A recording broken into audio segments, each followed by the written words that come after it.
2026ના વર્ષમાં તમે શું જોઈ રહ્યા છો? કેવું વર્ષ હશે સામાન્ય રીતે ભારત માટે જોવા જઈએ તો? સરહદી વિસ્તારો સાચવવાની જરૂર છે અને અત્યારે સરહદી વિસ્તારોમાં અત્યારે તોફાન થઈ જ રહ્યું છે.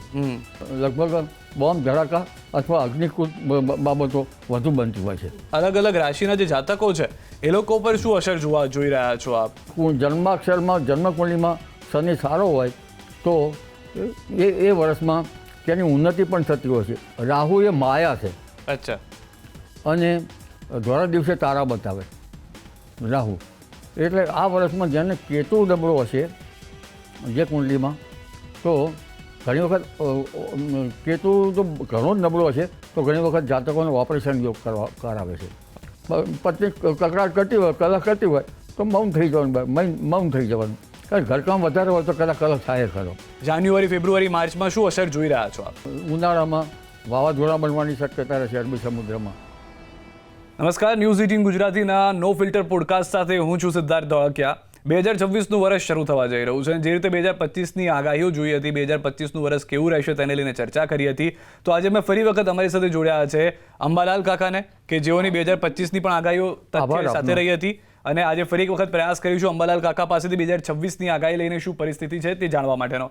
કાકા, સૌથી પહેલાં તો ઘણા લોકોને એ જાણવું છે કે આ તમે જે આગાહી કરો છો એ કયા આધારે કરો છો, શેની મદદથી કરો છો? પ્રથમ હું જોવા જાઉં તો એક આધુનિક જ્ઞાન પ્રમાણે અને પરંપરાગત જ્ઞાન પ્રમાણે અને જ્યોતિષના જ્ઞાન પ્રમાણે અને તેમાં નાડીચક્ર શું છે તેના આધારે આગાહી કરું છું. બીજા ઘણા જાણ્યા અજાણ્યા જે શાસ્ત્ર જે છે એને સુસંગત રહીને પણ આ આગાહી કરું છું. હવે કાકા, 2025માં તમે કીધું હતું કે મંગળનું વર્ષ છે. બહુ બધી આગની ઘટનાઓ થઈ 2025માં. કેટલીક જગ્યાએ વાવાઝોડું, તોફાન ને એવું બધું આવ્યું. 2026ના વર્ષમાં તમે શું જોઈ રહ્યા છો? કેવું વર્ષ હશે સામાન્ય રીતે ભારત માટે જોવા જઈએ તો? આમાં ઘણી બાબતો થાય 2026ના વર્ષમાં, પરંતુ ખાસ કરી મીનનો શનિ છે. એ મીનના શનિ, મીન એટલે માછલી, પાણી, એ ખાસ કરીને કુર્મચક્ર પ્રમાણે ઉત્તર ભારતમાં અસર કરે છે. દેશના ઉત્તરીય પર્વતીય પ્રદેશો, પછી લડાખ છે, નેપાળ છે અને પૂર્વ આસામથી લઈને લગભગ બાંગ્લાદેશ થઈને શ્રીલંકા સુધી થતી હોય છે. તેની અસર લગભગ આપણે બીજી જોવા જઈએ તો પાકિસ્તાની સીમાવર્તી વિસ્તાર અને ક્યારેક સમુદ્રમાં થતી હોય છે. એટલે આ બધી બાબતોમાં સાજા એટલે ધ્યાન રાખવાની જરૂર છે કે સરહદી વિસ્તારો સાચવવાની જરૂર છે. અને અત્યારે સરહદી વિસ્તારોમાં અત્યારે તોફાન થઈ જ રહ્યું છે. હવે સરહદી વિસ્તારો ખાસ સાચવવાની જરૂર નવા વર્ષ મળે છે. પરંતુ જો મીનનો શનિ છે ત્યાં સુધીમાં જોવા જઈએ તો મીનના શનિમાં લગભગ સમુદ્રમાં ઊંચા મોજા ઉછળે અને ઘણી વખત સમુદ્રમાં સુનામી જેવું પણ ઘણી વખત ક્યારેક થઈ જતું હોય છે. પણ ત્યાંની અસર છે કે લગભગ ઉત્તર ભારત તરફ વરસાદ હોય તો ઉત્તર ભારત તરફ થતી હોય છે. શિયાળામાં ઘણી વખત ઉત્તર ભારત થતી હોય છે પાણીજન્ય બાબતો. પરંતુ સમુદ્રમાં પાણીજન્ય બાબતો ઘણી બની શકે છે. ઘણી વખત સમુદ્રમાં ઊંચા મોજા ઉછળે તો ત્યાંનું જળ ભૂભાગત પર આવી શકતું હોય છે. એટલે મીનના શનિની અસર આ છે. પરંતુ જ્યારે મેષનો શનિ થશે ત્યારે લગભગ બોમ્બ ધડાકા અથવા અગ્નિકૃત બાબતો વધુ બનતી હોય છે. અચ્છા. હવે કાકા, એક વાત છે કે જે આ વર્ષ છે એમાં અલગ અલગ જાતિ, અલગ અલગ રાશિના જે જાતકો છે એ લોકો પર શું અસર જોઈ રહ્યા છો આપ? શનિની કે રાહુની, કઈ રીતની છે? આપણે શનિથી શરૂઆત કરીએ. શનિ એ મન ગ્રહ છે. શનિ એ જે છે એ વૈશ્વિક અસર કરે છે. શનિ શુભ યોગમાં હોય તો સારી અસર કરે છે અને અશુભ યોગમાં હોય તો સારી અસર કરતો નથી. એટલે શનિનું મહત્વ આપણા જ્યોતિષમાં પનોતીની મોકાણનું ગણેલું છે. પનોતીની મોકાણ કેટલું હોય છે, ઘણા પનોતી જોઈને ગભરાઈ જાય છે કે આમાં શું થશે. પણ પનોતી જે છે એ એકલી મોકાણ નથી. એમાં ઘણી વખત જન્માક્ષરમાં જન્મકુંડલીમાં શનિ સારો હોય તો એ વર્ષમાં તેની ઉન્નતિ પણ થતી હોય છે, પ્રગતિ પણ થતી હોય છે. એટલે આ શનિમાં જોવા જઈએ તો મુખ્ય એટલા રાશિમાં તો લાખો કરોડો રાશિઓ હોય, પણ મૂળ એમાં જન્મકુંડલીમાં જોવાનું, જન્માક્ષર જોવાનું. ક્યારેક કોઈને ઓપરેશન બાબત છે કે કોઈ એવી બાબત છે જટિલ બાબત છે. એમાં દક્ષિણ જે નાડી ગ્રંથો છે એમાં સગાવાલાઓ તેમજ તેના ભાઈ બહેન અને ઘણી વિસ્તૃત બાબતો છે.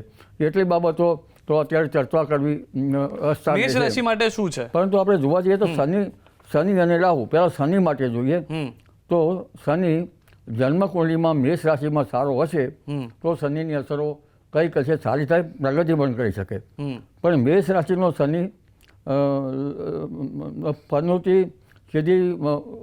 પનોતી મેષ રાશિને બેસે શનિના કારણે, કારણ કે 12મે શનિ આવે અને આ પનોતીમાં શનિ માટે ઈષ્ટદેવ શનીશ્વર સ્તોત્ર કરવું સારું, શનિ નડતો હોય તો. અને જો જન્મનો શનિ સારો હોય તો પનોતી નડે નહીં અને પનોતી ઘણી વખત ઐશ્વર્ય પણ આપતી હોય છે, ધન લાભ પણ આપતી હોય છે.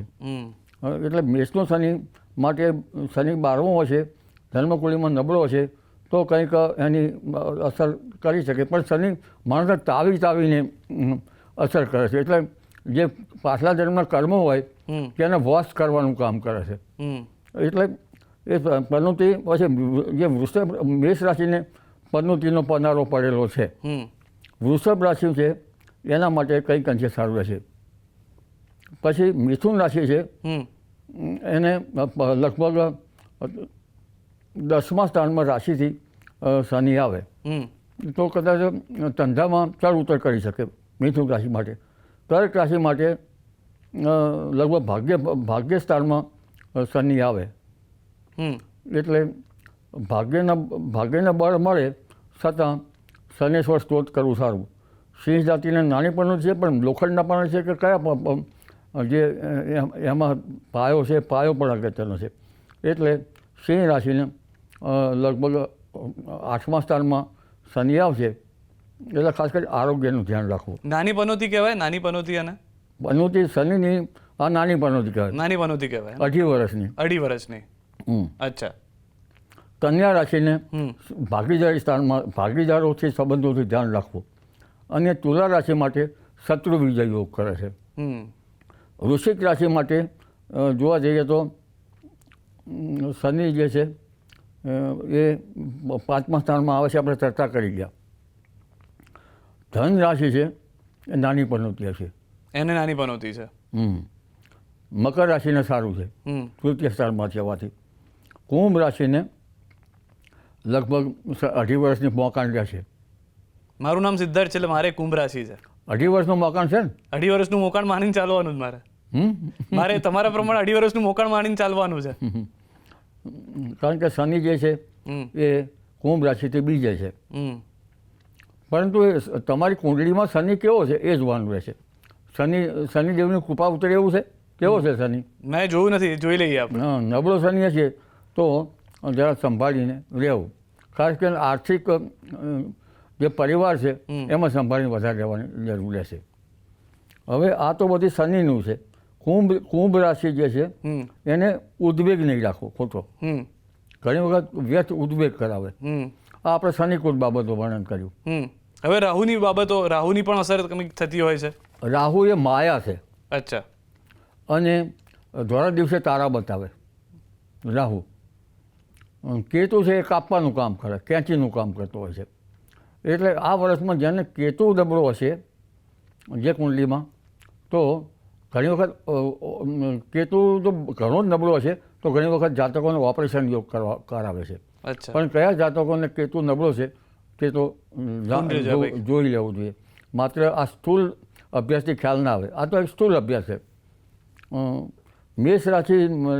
મેષ રાશિ છે એને રાહુદેવ કંઈક ફરશે, સારું પડશે એમના માટે.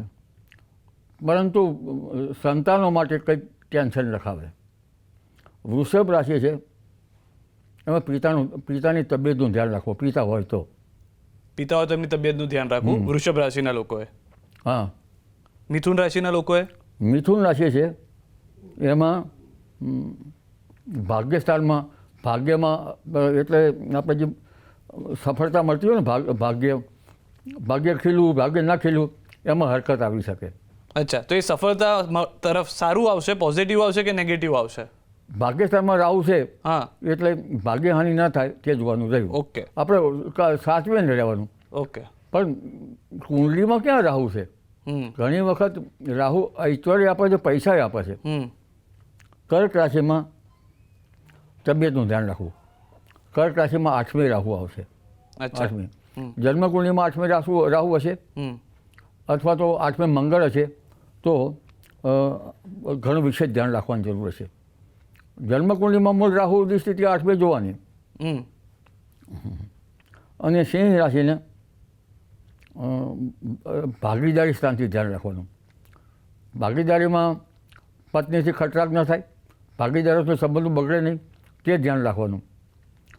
પત્ની કકડાટ કરતી હોય, કલહ કરતી હોય તો મૌન થઈ જવાનું, મૌન થઈ જવાનું. કારણ ઘરકામ વધારે હોય તો કદાચ કલહ થાય ખરો. એમાં પત્નીનો વાંક છે એવું ના કહી શકાય. કેટલા કન્યા રાશિને સ્વાસ્થ્યનું ધ્યાન રાખવું. સ્વાસ્થ્યના સ્થાનમાં આવે છે ને એટલે ખાવા પીવામાં કાળજી રાખવી. ડાયાબિટીસ હોય તો વધારે ધ્યાન રાખવું. તુલા રાશિને ઉદ્વેગ કરાવે, ટેન્શન લખાવે. એટલે તુલા રાશિ માટે વેટ ટેન્શન રાખવું નહીં. અને શંકર ભગવાનની ઉપાસનાથી ઘણી વખત રાહુ રીઝે છે એવું કહેવાય છે. શંકર ભગવાનની ઉપાસના કરવી, ઉપાસના કરવી, દૂધ પાણી સાકર કે શેરડીનો રસ જે હોય ભગવાન શંકરને ચડાવવું. ઓકે કીધું નડતો તો કાળા તલ ચડાવવા. ઓકે વૃશ્ચિક રાશિ માટે માતાનું ધ્યાન રાખવું. વૃશ્ચિક રાશિ જે છે એમાં મધર હોય અને ચોથા સ્થાનમાં ગ્રહો નબળા હોય, જન્મકુંડલીના મૂળમાં રાહુ નબળો હોય તો મધરનું ધ્યાન રાખવું. પિતાનું ધ્યાન પણ ઓપરેશન કે એવો યોગો ખરાબ હોય તો એનું પણ ધ્યાન રાખવું. ધન રાશિ માટે રાહુદેવ રીચ છે, પોઝિટિવ સારો છે. ભરણ શનિની પનોતી હોય. હા. અને મકર રાશિ માટે પરિવારનું ધ્યાન રાખવું. જન્મકુંડલીમાં પરિવારના સ્થાનમાં રાહુ હશે તો પરિવારમાં ખટરાક રહે, પરિવારમાં બને ઓછું, પરિવાર એટલે કાકાને બધું આવી ગયું. બધા આવી ગયા પરિવારજનો. કુંભ રાશિને મુખ્ય કુંભ રાશિમાં જ રાહુદેવનું ભ્રમણ થાય છે એટલે કુંભ રાશિવાળે વ્યર્થ ટેન્શન રાખવું નહીં. અને કુંભ રાશિવાળે બોલીને બગાડવું નહીં. કારણ કે કુંભ રાશિમાં ગ્રહ છે તો એના પત્ની સ્થાનમાં કેતુ હશે. અને જો કેતુ મૂળ જન્મકુંડલીમાં નબળો છે તો પત્નીને કોઈ ઓપરેશનના યોગ પણ બની શકે. અચ્છા. અને મીન રાશિને લગભગ 12મી રાહુ આવે. 12મી રાહુ વિદેશ યાત્રા પણ કરાવે, 12મી રાહુ ખર્ચ પણ કરાવે. જો જન્મકુંડલીમાં નબળા ગ્રહ છે 12મી રાહુ હોય તો નુકસાન પણ કરાવે. ખાસ કરીને છઠ્ઠાકીય બાબતોથી ગ્રહો નબળા હોય તો દૂર રહેવું સારું. અને પરદેશ વાંચકો માટે જો વિઝા મળી ગયા હોય અથવા તો એમનામાં કરેજ હોય તો પરદેશમાં જવા માટે પણ આ યોગ કરતો હોય છે. એટલે રાહુ નબળો નથી હતો, પણ એવું કહેવાય છે કે ગ્રહો નબળા હોય તો સ્થાન ફેરથી પણ ગ્રહો બદલાઈ શકાય છે. રાવણ જે છે એ મધ્યપ્રદેશ મેક્સિકોનો હતો કંઈ અને લંકામાં આવ્યો. એટલે ઘણી વખત સ્થાન ફેર દૂર થાય તો ગ્રહો નબળા ઓછા થઈ જાય. રાહુ પરદેશ જાય તો સ્થાન ફેરથી રાહુદેવ છે એ બદલાઈ જતા રાહુદેવની કૃપા પણ ઉતરે. એટલે ઘણી વખત સ્થાન ફેરથી ગ્રહો મજબૂત થતા હોય છે. પણ પરદેશ જવામાં તાકાત ના હોય, કામ કરવાની તાકાત ના હોય તો એ પરદેશમાં પણ રાહુને બધા ગ્રહો નડે. આપની પાસેથી એ જાણવું છે કે આ વેસ્ટર્ન ડિસ્ટર્બન્સ જે છે એ શું છે? જાન્યુઆરી, ફેબ્રુઆરી, માર્ચમાં શું અસર જોઈ રહ્યા છો આપ? વેસ્ટર્ન ડિસ્ટર્બન્સ છે ત્યાંની અસર જબરી છે. વેસ્ટર્ન ડિસ્ટર્બન્સ જો મજબૂત આવે તો લગભગ આગામી ચોમાસું સારું આવે ત્યાં મનાય. વેસ્ટર્ન ડિસ્ટર્બન્સ જો મજબૂત ના આવે તો હિમાલયના ટોચના ભાગમાં અને હિમાલયના ભાગમાં બરફ વર્ષા થાય નહીં, બરફ જામે નહીં, બરફની હિમ ચાદર જામે નહીં. અને જમ્મુ કાશ્મીરો માટે, સહેલાણીઓ માટે પણ આ બાબત જરા સારી ન ગણાય. ટુરિસ્ટો માટે જો જમ્મુ કાશ્મીરમાં સરોવર થીજી જતા હોય અને બરફ વર્ષા થતી હોય તો એક પર્યટકો માટે પણ વેસ્ટર્ન ડિસ્ટર્બન્સ મજબૂત છે તે જરૂરી છે. પણ વેસ્ટર્ન ડિસ્ટર્બન્સ શું છે એ આપણે સમજીએ તો કાશ્મીર સમુદ્ર, રાતો સમુદ્ર, જે મેડિટેરિયન સી જે છે એનો આખો વિસ્તાર છે. એ મેડિટેરિયન સીમાંથી જે વરાળ અંદરથી ઉત્પન્ન થાય છે અને એ વરાળ સીધી જે મુસ્લિમ કન્ટ્રી છે, ઈરાન, ઈરાક, એ બાજુથી આવે છે. ત્યાં કોઈ મોટા કોઈ પર્વતો નથી, મોટા પર્વતોની શૃંખલા નથી. એટલે સીધા જ આ વાદળો લગભગ આપણા હિમાલય તરફ અને ઉત્તર ભારત તરફ આવે છે. પરંતુ તેનો માર્ગ જે છે એ ક્યારેક પાકિસ્તાન તરફથી થઈ અને લગભગ ઉત્તર ભારત તરફ આવતા હોય છે. જો વેસ્ટર્ન ડિસ્ટર્બન્સ નબળા હોય તો તેની અસર છે કે દેશના ઉત્તરીય પર્વતીય પ્રદેશોમાં થાય છે અને નબળા હોય તો ઓછી બરફવર્ષા થાય છે. પરંતુ આ વેસ્ટર્ન ડિસ્ટર્બન્સ છે એ ઘણી વખત આપણને વરદાનરૂપ હોય છે. જો સારા આવે તો ઘઉં જેવા પાકો જે છે એના માટે પિયત પણ બચાવતું હોય છે. અને જો મજબૂત આવે તો હિમાલયમાં બરફ જામે અને હિમાલયમાં બરફ જામે તો ઉનાળામાંથી જે હિમાલયમાંથી નીકળતી નદીઓ જે છે એના પાણીનો સ્તર છે એ જળવાઈ રહે. અને વેસ્ટર્ન ડિસ્ટર્બન્સ નબળા આવે તો હિમાલયમાં બરાબર બરફ જામે નહીં અને ઉનાળામાં લગભગ હિમાલયમાંથી નીકળતી નદીઓના જળસ્તર ઘટે. અને આવું ઘણા વર્ષો સુધી થયા કરે તો નદીઓના જળસ્તરમાં ખતરો પણ બની શકે. કાકા, વૈશ્વિક જે હવામાન છે એની ભારત પર શું અસર આપ જોઈ રહ્યા છો? આપણું હવામાન આગવું નથી. આપણા હવામાનની અસરો જે લો પ્રેશર ઝોન છે વિષુવવૃત્તની આજુબાજુમાં, ત્યાંથી લઈને આફ્રિકાના પૂર્વ ભાગ અને ત્યાંથી દક્ષિણ ચીન તરફ ચોમાસાના ભાગમાં ગણીએ તો ગણી શકાય. શિયાળામાં આપણે જોવા જઈએ તો લગભગ ઉત્તર ભારતમાં હમણાં વર્ણન કરી ગયા પશ્ચિમી વિક્ષોભ એટલે વેસ્ટર્ન ડિસ્ટર્બન્સ, તેની અસરો થતી હોય છે. પરંતુ ક્યારેક જે છે સહારામાં બનતા હાઈ પ્રેશર ઘણી વખત આમાં અસર કરતા હોય છે. અને ત્યાંમાં હાઈ પ્રેશર હોય અને લગભગ પાકિસ્તાન કે ધીરે ધીરે બાજુ લો પ્રેશર હોય તો તે પણ જરૂર છે. ઉત્તર એટલાન્ટિકનું જે હવામાન છે તે પણ જરૂરી છે. એશિયા ખંડના પવનો જરૂરી છે. આ બધા ઘણા બળો જે છે એના કારણે આ ગ્લોબલ અસર થાય છે. ખાસ તો પોલરની અસર વધારે છે, ધ્રુવીય પવનો. જો ધ્રુવીય પવનોનું હમણાં એક ચિંતા રહી છે, ધ્રુવ પ્રદેશનો બરફ ઓગળતો રહેશે નિરંતર તો પણ મોટી મુશ્કેલી આવી શકે. ધ્રુવીય પવનો જે પોલર એ પવનો ઘણી વખત જેટધારામાં તેના પર અસર થતી હોય છે. જેટધારા બહુ ઘણી ઊંચી છે અને એની ઉપર ગતિ વધારે છે. જેટધારા એટલે જેટ વિમાન એમાં શોધાઈ છે. એટલે પોલર વિન્ડ્સની અસર અને ઉત્તર એટલાન્ટિકનું હવામાન સારું, એશિયા ખંડ, યુરોપ ખંડનું સારું અને મજબૂત વેસ્ટર્ન ડિસ્ટર્બન્સ આવે તો ભારતનું ચોમાસું પણ સારું થાય, કારણ કે વાદળો બને અને પરંપરાગત જ્ઞાન પ્રમાણે 6.5 મહિના પછી આ વાદળ વરસે, પંચનિર્મિતયુક્ત હોય તો. એટલે વેસ્ટર્ન ડિસ્ટર્બન્સ ઘણા જરૂરી છે, ખાસ કરી હિમાલયથી નીકળતી નદીઓ માટે અને શિયાળા માટે. જો વેસ્ટર્ન ડિસ્ટર્બન્સ મજબૂત આવે તો ઉત્તર ભારતમાં બરફ વધારે જામે, ઠંડી પણ પડે. પરંતુ વેસ્ટર્ન ડિસ્ટર્બન્સની અવધિ છે એ લગભગ 3 કે 4 દિવસ સુધીની છે. અચ્છા. જેવા વેસ્ટર્ન ડિસ્ટર્બન્સ આવ્યા એ સીધા જ પછી 3 કે 4 દિવસ પછી પશ્ચિમથી પૂર્વ તરફ જાય છે. પશ્ચિમ તરફથી એની અસર થતી હોવાથી એને આપણે પશ્ચિમ વિક્ષોભ પણ કહીએ છીએ. એટલે તેની અસર શિયાળા માટે જબરી છે અને ચોમાસા માટે ઇનડાયરેક્ટ અસર માટે પણ ગણી શકાય. કાકા, 2025 માટે તમે જે આગાહી ચોમાસાની આપણે અસર કરી જોવા જઈએ તો એ ગ્લોબલ જે ગ્લોબ છે દક્ષિણ આફ્રિકામાં પેરુ નીનો 3.4 વિસ્તારમાં અને ઓસ્ટ્રેલિયાના હવામાનમાં વચમાં low pressure area, inter tropical conversion zone અને MJO મિડ જુનિયર ઓસિલેશન, એ એક આ સામુદ્રિક પેરામીટરો છે. ઇન્ડિયન ઓશન ડાયપોલ એ પણ સામુદ્રિક પેરામીટર છે. ઇન શોર્ટ આપણે કહેવા જઈએ તો પેરુ ખાતેનું હવામાન નીનો 3.4 વિસ્તારનું, એટલે ઓસ્ટ્રેલિયાના વચમાં ક્યારેક હવામાન થતું હોય છે, ત્યાં જો હાઈ પ્રેશર હોય અને ઉત્તર ઓસ્ટ્રેલિયા તરફ લો પ્રેશર હોય તો લા નીનો બની શકે. લા નીનો એક એવું વૈશ્વિક પરિબળ છે કે જે પેરુ તરફથી ધીરે ધીરે ઓસ્ટ્રેલિયા તરફ આવે છે. ક્યારેક વચમાં પણ બંને વચ્ચે પણ હાઈ લો પ્રેશર બનતા હોય છે અને ઉત્તર ઓસ્ટ્રેલિયામાં થઈને આ જે છે તે ભારત તરફ આવતા હોય છે, જેને ટ્રેડ પવન, વેપાર પવન કહીએ. અને આવી અસર થાય તો પણ ભારતનું ચોમાસું સારું આવે.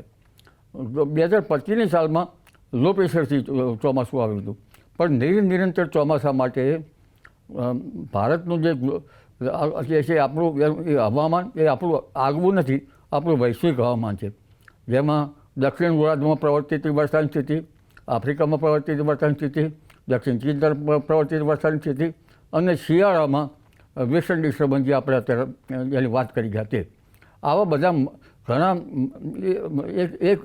એકબીજા જે અંદર જે રચાય છે એ સિસ્ટમો, ગ્લોબલ સિસ્ટમો એ આપણા ચોમાસાને અસર કરે છે. પરંતુ આપણું ચોમાસું 3 ઋતુમાં છે: શિયાળો, ઉનાળો અને ચોમાસું. જગતમાં 2 ઋતુઓ છે, લગભગ ચોમાસું, ઉનાળો અને વરસાદવાળી સિઝન. પરદેશમાં તો લગભગ અઠવાડિયામાં 2 વખત વરસાદ થતા હોય છે, પરંતુ આપણે જે વરસાદ થવાનો થાય છે એ મોટાભાગે ચોમાસામાં થાય છે. કાકા, આપનો આભાર ખૂબ ખૂબ, કેમ કે આપણે 2026ના વર્ષને લઈને ચર્ચા કરવી હતી અને તમે એને લઈને બધી વાત કરી છે. આપના તરફથી કોઈ આપ મેસેજ 2026ને લઈને આપના ચાહકોને, આપના અનુયાયીઓને, આપના લોકોને કહેવા માગતા હો તો? 2026નું વર્ષ આમ તો એકંદરે સારું રહેવાની શક્યતા રહેશે, પણ અલ નીનો ન બને તો સારું. કારણ કે ઉનાળામાં વાવાઝોડા બનવાની શક્યતા રહેશે અરબી સમુદ્રમાં અને બંગાળ ઉપસાગરમાં, અને આ વાવાઝોડા જે છે એ ઘણી વખત ફાયદો પણ કરાવી શકતા હોય છે. જી જી, આભાર અમારી સાથે જોડાવા બદલ, વાતચીત કરવા બદલ. આભાર આપનો.